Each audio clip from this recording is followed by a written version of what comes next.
ازيكم يا جماعة؟ أولا كل سنة وانتم طيبين. ثانيا في حد منكم يعرف سلسلة قصص صرخة الرعب؟ لو ما تعرفوهاش يلا نتكلم عنها.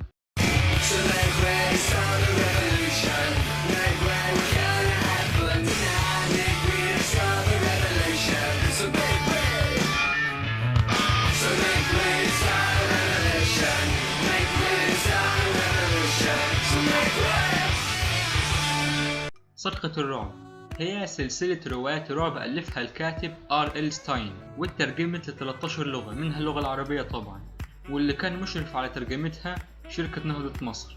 أشرف على تحريرها الكاتب المصري محمود سالم، وترجمتها نجوى علاء ورجاء عبد الله، وإشراف داليا إبراهيم.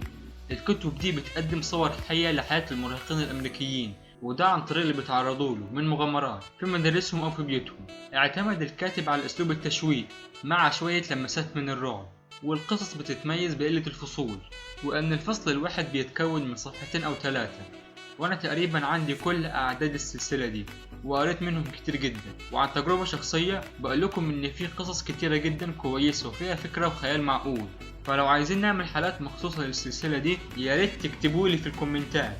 وبكده يكون الفيديو خلص. لو عجبكم الفيديو متنسوش تعملوا لايك وتشتركوا في القناة، وبس كده، سلام.